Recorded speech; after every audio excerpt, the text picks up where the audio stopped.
दुकानात सफाई कामासाठी त्वरित मुलगा पाहिजे अशी पाटी वाचून तो दुकानात शिरायला लागला.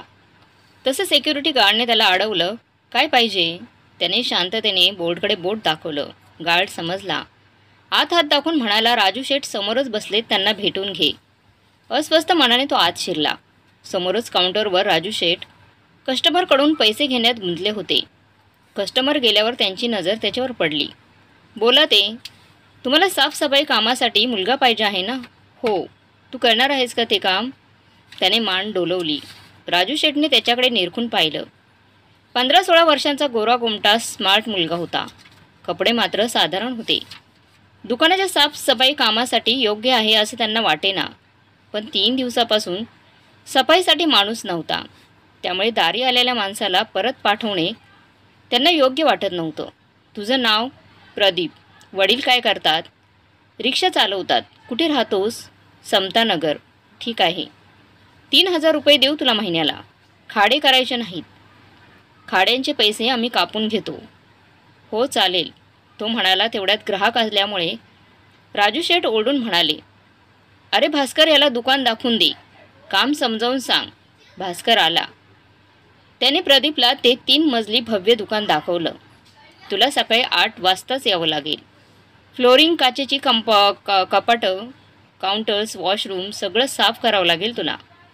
हे कपड्यांचं दुकान आहे. इथे थोडीही धूळ चालत नाही. ग्राहक येताना धूळ घेऊन येतात. त्यामुळे वारंवार झाडू मारणं, कपड्याने पुसणं करावं लागेल तुला. रात्री 8 नंतरच तुला घरी जाता येईल. प्रदीपने मान डोलवली. जा आता. सकाळी 8 वाजताच ये. प्रदीप निघून गेला. त्याला जाताना पाहून राजू शेठला परत एकदा तो साफसफाई कामाला योग्य नाही असंच वाटून लागलं. ठीक आहे, पाहू 2-4 दिवस. नाही पटला, नाही चांगलं काम केलं तर हाकलून देऊ, ते मनाशीच बोलले. प्रदीप दुसऱ्या दिवशी आला. त्याने काम करायला सुरुवात केली. पण त्याने कधीच सफाईचं काम केलेलं नाही हे त्यांच्यासोबत आलेल्या नोकरांच्या देखील लक्षात आलं. ते त्याला वारंवार सूचना देऊ लागले. 10 वाजले. दुकान उघडण्याची वेळ आली तरी त्याची सफाई चालली नव्हती. सफाई झालीच नव्हती ती. ते तरी बरं, शेठ 11 वाजता यायचे, नाहीतर त्यांनी प्रदीपला फाडून खाल्लं असतं. दुकान सुरू झालं. 11:30ला भास्कर वॉशरूमकडे जायला निघाला तर वॉशरूमच्या दाराजवळ बसून प्रदीप रडत होता. काय रे, काय झालं? काय रडतोय? नाही, काही नाही. प्रदीपने डोळे पुसले. तुला काम जमत नाही असं मनोज सांगत होता. कधी काम केलं नाही वाटतं? नाही. गरिबी वाईट असते बाबा. काहीही काम करायला लावते. जमेल नाही जमेल ते करावे लागतात. 3-4 दिवस हाल होतील, मग सवय होऊन जाईल. काही रडू नको. घरी कोण काम करतं? आई आणि बहीण. तरीच कळलं ना कसा त्रास होतो ते? प्रदीपने मान डोलवली. दुपारी भास्कर कस्टमर नाही असं पाहून जेवायला बसला. त्याचं लक्ष प्रदीपकडे गेलं. का रे, जेवायचं नाही का तुला? प्रदीपने नकारार्थी मान हलवली. का? डबा नाही आणला का? नाही. ये मग इकडे, आपण दोघेही जेवू. नको, मला भूक नाही आहे. अरे अशी कशी भूक नाही? सकाळपासून काम करतोय तू. चल मुकाट्याने ये खायला. तेवढ्यात 2 सेल्समनही डबा घेऊन आले. प्रदीपचा डबा नाही आहे हे पाहून त्यांनी भाजी आणि 2 पोळ्या प्रदीपला एक ताटलीत वाढून दिल्या. भूक नाही म्हणणाऱ्या प्रदीपने 5 पोळ्या आवडीने खाल्ल्या. उद्यापासून डबा आणत जा. काय? भास्करने त्याला दम भरला. ती आई आजारी असते त्यामुळे आणता येत नाही. जेवण नाही बनवत ती. 3 सेल्समनने एकमेकांकडे पाहिलं. एक जण म्हणाला, काळजी करू नको, आम्ही आणत जाऊ तुझ्यासाठी. पण तरी प्रदीप काहीच बोलला नाही. पण त्याचे डोळे भरून आल्याचं भास्करच्या लक्षात आलं. 4-5 दिवस प्रदीपला काम जमत नाही हे पाहून बाकीच्या सेल्समननी त्याला बरीच मदत केली. कुणी काउंटर पुसून घेतलं, कुणी काचेची कपाटं साफ केली, तर कुणी पंखे, लाईट्स अशा प्रकारे त्याला मदत करत राहिले. आठवडाभरात प्रदीपला बऱ्यापैकी कामं जमायला लागलं. पण बाकीच्यांनी मदत करणं सोडलं नाही. राजू शेठला ही गोष्ट माहिती नव्हती. त्यामुळे प्रदीपच्या कामावर ते समाधानी होते. भास्करला त्यांनी 2-3दा त्याच्याबद्दल विचारलं. तेव्हा भास्कर म्हणाला, चांगला आहे पोरगा कामाला, मेहनती आहे. लग्नाचा सीझन होता त्यावेळेस. ग्राहकांची वर्दळ प्रचंड वाढली होती. प्रदीपचं कामही वाढलं. वारंवार दुकान झाडणं पुसणं यात दिवस कसा निघून जायचा कळायचं नाही. 15 दिवस झाले आणि अबोल प्रदीप दुकानात रुळला. आता तो मन मोकळेपणाने बोलत होता. फुरसत असली की तो सेल्समनना मदत करायचा. ढिगाने पडलेल्या साड्या बेडशीटच्या घड्या करून ठेवायचा. ग्राहकांना पसंत न पडलेले रेडीमेड कपडे बॉक्सेसमध्ये व्यवस्थित पॅक करून ठेवायचा. त्याच्या या मदतीमुळे साफसफाईबरोबरच त्याच्या या मदतीमुळे सेल्समन त्याच्यावर खुश होते. आणि 1 महिना झाला. राजू शेठने प्रदीपच्या हातात 3,000 रुपये ठेवले. तेव्हा प्रदीपचे डोळे भरून आल्याचं त्यांना जाणवलं. काय रे, काय झालं? काही नाही, पहिला पगार आहे ना म्हणून. त्याने डोळे पुसले. शेठजींना आठवलं, या महिन्यात प्रदीपने एकही दिवस खाडा केला नव्हता. उलट सीझनमुळे कधी रविवारीही दुकान सुरू असायचं. त्या सुट्टीच्या दिवशी तो स्वतःहून दुकानात येऊन काम करायचा. त्याच्या कामावर खुश होऊन राजू शेठने त्याचा पगार 4,000 रुपये करायचं ठरवलं. सोमवार उजडला. राजू शेठ दुकानात आले. देवांच्या फोटोंची पूजा करून ते कॅश काउंटरवर बसत नाहीत तोच प्रदीप त्यांच्याकडे आला. नमस्कार करून म्हणाला, शेठजी, माझ्या 12वीचे क्लासेस पुढच्या आठवड्यापासून सुरू होत आहेत, तर मी ह्या आठवड्याच काम करू शकणार आहे. शेठजींना धक्काच बसला. अरे पण तू दुकानात काम करूनही क्लासेस करू शकतोस. संध्याकाळी लवकर सोडत जाऊ आपण तुला. नाही शेठजी, क्लासेस सकाळी आणि संध्याकाळी दोन्ही वेळेस असतात. आता मात्र शेठजी रागावले. आता पुन्हा दुकानाच्या साफसफाईसाठी मुलगा बघणं आलं. याच गोष्टींचा त्यांना तिटकारा आला होता. पैसा देऊनही माणसं टिकायची नाही. काही तर ॲडव्हान्स घेऊन पळून जायची. दुकान चालेल की नाही यापेक्षा माणसं टिकतील की नाही याचीच जास्त चिंता शेठजीने लागून राहायची. प्रदीप टिकेल असं त्यांना वाटत होतं. शिवाय त्याचं कामही त्यांना आवडलं होतं. तुला असं 1च महिना काम करायचं होतं तर तसं बोललं का नाहीस तुम्हाला पहिल्यांदा? आता या 8-10 दिवसांचा पगार तुला मिळणार नाही बघ. आणि नवीन माणूस येईपर्यंत तुला काम करावंच लागेल, ते रागावून म्हणाले. प्रदीप हसला. काही हरकत नाही शेठजी, तुम्हाला माणूस मिळेपर्यंत मी दुकान सोडून जाणार नाही. शेठजींना आश्चर्य वाटलं. 1-1 दिवसाच्या पगारासाठी भांडणारी, खाड्याचे पैसे कापले म्हणून वादविवाद घालणारी माणसं त्यांनी बघितली होती. या पोराने तर सहजगत्या यावर पाणी सोडलं आणि हसून बोलला की मी येईल. तरुण पोरांना अशी पैशांची किंमत असते कुठे? नशिबाने शेठजींना दुसरा माणूस लगेच मिळाला, पण ते 4,000 रुपये पगारावर अडून बसला. शेवटी राजू शेठना त्याचं ऐकावं लागलं. येत्या सोमवारपासून तो कामावर येणार होता. सोमवार उजडला. शेठजी दुकानात आले. अजून ग्राहकांची वर्दळ सुरू व्हायची होती. प्रदीपला आलेलं पाहून त्यांना आश्चर्य वाटलं. काय रे, विचार बदलला की काय तुझा? प्रदीप हसून म्हणाला, नाही शेठजी, या नवीन दादांना काम समजावून सांगायला आणि सगळ्यांना शेवटचं भेटून घ्यायला आलोय. बरं प्रदीप म्हणाला आणि तो नवीन माणूस आत गेला.